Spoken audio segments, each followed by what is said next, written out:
Hello, good morning. अब तक Newton ring के डिटेल को हम लोग पढ़ चुके हैं। कुछ लोगों की जिज्ञासा थी कि सर इससे संबंधित कुछ न्यूमेरिकल के बारे में हमको बता दें, तो मैंने न्यूमेरिकल कुछ चूज किए हैं आपके। पहला न्यूमेरिकल है, in Newton's ring experiment the diameter of the 15th ring was found to be 0.590 centimetre. तो ये दिया हुआ न्यूटन रिंग एक्सपेरिमेंट में 15वें सर्कुलर रिंग का डायमीटर 0.590 सेंटीमीटर है and that of the 5th ring was 0.336 centimetre. तो दो दिए हुए हैं, 15वें रिंग का डायमीटर है 0.590 सेंटीमीटर और 5वें रिंग का डायमीटर है 0.336 centimetre. If the radius of the plano convex lens is 100 centimeter, calculate the wavelength of the light used। तो जो पैरामीटर्स दिए हैं उसको फिर से देख लीजिए, क्या आपको लगाना है। Wavelength of the light used करना है, लैम्डा निकालना है। बिल्कुल वही सूत्र का प्रयोग करेंगे जो वेवलेंथ ऑफ द सोर्स निकालने के लिए आपने न्यूटन रिंग का एक्सपेरिमेंट करते हो वही। अब 15वां रिंग का डायमीटर दिया हुआ है, 5वें रिंग का डायमीटर दिया है, तो ऑब्वियसली पी की वैल्यू कितनी हो गई, 15 minus 5 that is equal to 10। So the value for P is 10 and if the radius of curvature दिया है 100 सेंटीमीटर, तो कैपिटल आर की वैल्यू 100 सेंटीमीटर दी है। तो 15वें रिंग की डायमीटर है, 5वें रिंग की डायमीटर दी हुई है, radius of curvature capital R 100 centimetre दी है। पी की वैल्यू, एक रिंग 15 है, दूसरी रिंग 5वीं है, तो इन दोनों का डिफरेंस जो 10 हो गया, तो पी की वैल्यू 10 दी है। इन गिवन डेटा के संदर्भ में लैम्डा की वैल्यू आपको निकालनी है। तो इसके लिए किस सूत्र का आप प्रयोग करोगे? For this we use the formula lambda is equal to D N plus P square minus D N square divided by 4 PR। तो अब इसमें लैम्डा आपको निकालना ही है। D N plus P square मतलब 15वें रिंग का डायमीटर दिया है, उसका स्क्वायर आप रखेंगे, माइनस डी एन स्क्वायर। 5वें रिंग का डायमीटर दिया हुआ है तो उसका आप स्क्वायर रखेंगे, D15 square minus D5 square. Obviously 15 और 5 का अंतर P 10 आ जाएगा, तो 4 कांस्टेंट है, P की जगह पर 10 रखेंगे। R की वैल्यू 100 सेंटीमीटर दी हुई है, 100 सेंटीमीटर उसको रख करके निकाल लेंगे। लेकिन एक चीज़ मैं आपको बता दूं, जब भी आप न्यूमेरिकल आप करें तो जितने भी गिवन डेटा होते हैं that must be converted into SI unit system. SI unit system में उसको कन्वर्ट यदि कर देंगे तो फिर कैलकुलेशन में कोई गलती की संभावना नहीं रह जाती है। So for that purpose D15 the diameter of the 15th ring is 0.590 centimetre. इसको हमने सेंटीमीटर को मीटर में बदल लिया, तो 0.590 इंटू 10⁻²² मीटर आ गया। And diameter of the 5th ring, 5वें रिंग का diameter of the 5th ring is 0.336 centimetre दिया हुआ है, तो D5 is equal to 0.336 centimetre. इसको भी आपने कन्वर्ट कर दिया मीटर में, तो 0.336 into 10⁻10 metre, giving P is equal to 10। एक 15वीं रिंग है, दूसरी 5वीं रिंग है, दोनों के बीच का जो डिफरेंस होगा वही P कहलाता है, तो P is equal to 10। It is given also radius of curvature of the plano convex lens is 100 centimetre. 100 centimetre को भी आप मीटर में कन्वर्ट करेंगे, it is equal to 1 metre. और सारे डेटा आपको पता चल गए, तो इनको सब्स्टिट्यूट कर दीजिए। लैम्डा इज D15 स्क्वायर, ये D15 है, इसको रख दिया इसका स्क्वायर, माइनस D5 स्क्वायर, ये D5 है, तो D5 का square minus divided by 4। P की वैल्यू है 10, R की वैल्यू है 1 मीटर। ये आपने सब्स्टिट्यूट किया, कैलकुलेट किया, इसको स्क्वायर किया, इसको स्क्वायर किया, इसमें से इसको घटा लिया, और फिर जो न्यूमरेटर में आया उसमें 4 × 10 इज 40 से डिवाइड कर दिया तो आपको मिलता है 5880 × 10⁻⁻10 metre. Now 10⁻⁻10 meter is the angstrom, so answer is 5880 angstrom.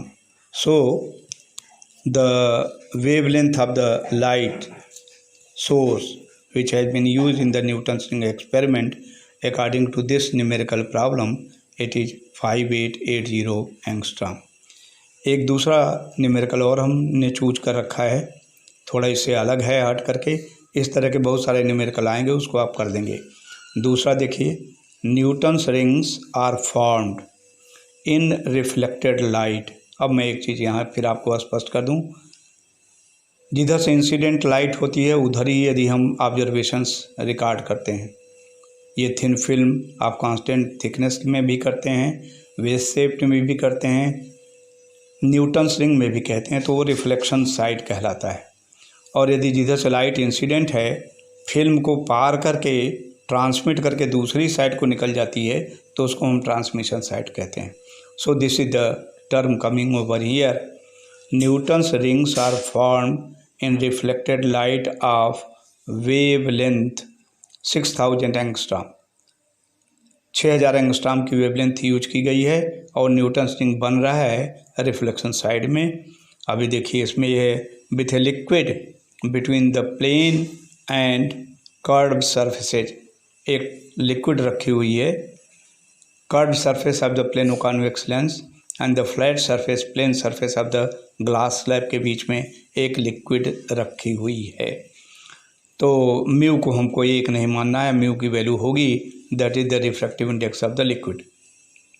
और इस तरह से 6000 एंगस्ट्रॉम को यूज करते हुए न्यूटन्स रिंग रिफ्लेक्शन साइड में प्राप्त किया गया है. If the diameter of the sixth bright ring, अभी ध्यान दीजिए, सिक्स्थ ब्राइट रिंग, तो एन की वैल्यू 6 हो गई, छठवां N is equal to 6. Sixth bright ring और ब्राइट सर्कुलर रिंग वाले सूत्र का प्रयोग करेंगे. तो if the diameter of the sixth bright ring is 3.1 millimeter and the radius of curvature of the curved surface be 1 meter, that is the radius of curvature of the plano-convex lens. Calculate the refractive index of the liquid. ये आपको करना है. तो मैं फिर से इसको repeat कर दूं. लिक्विड डाली गई है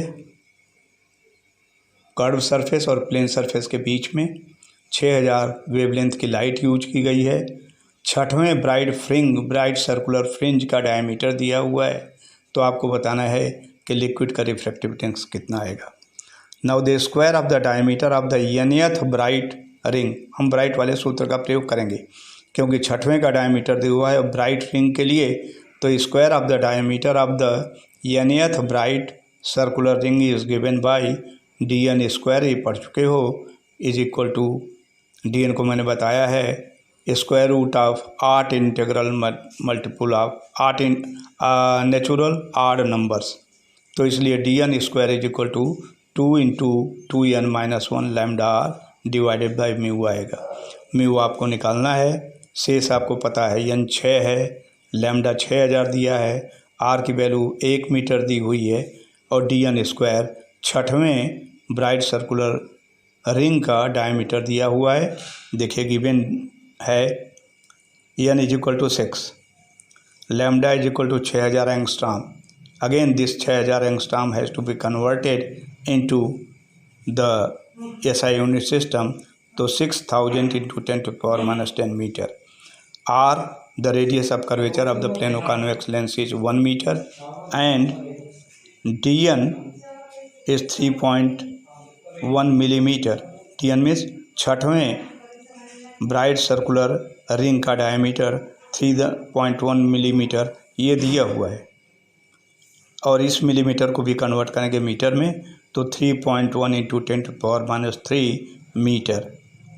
10 सब्स्टिट्यूट सबको कर दें इस एक्सप्रेशन में. देखो यहीं से अरेंज कर दिया, म्यू इधर हो गया, dn स्क्वायर नीचे आ गया, तो mu is equal to 2 × 2n-1 × lambda R divided by dn square. Value substitute करें 2 की जगह पर 2n की जगह पर 6 -1 inside the bracket into lambda की वैल्यू 6000 एंगस्ट्रॉम, तो 6000 इंटू 10⁻10 मीटर, आर की वैल्यू है 1 मीटर और dn स्क्वायर की value 3.1 millimetre converted into metre, तो 3.1 इंटू 10⁻3 स्क्वायर।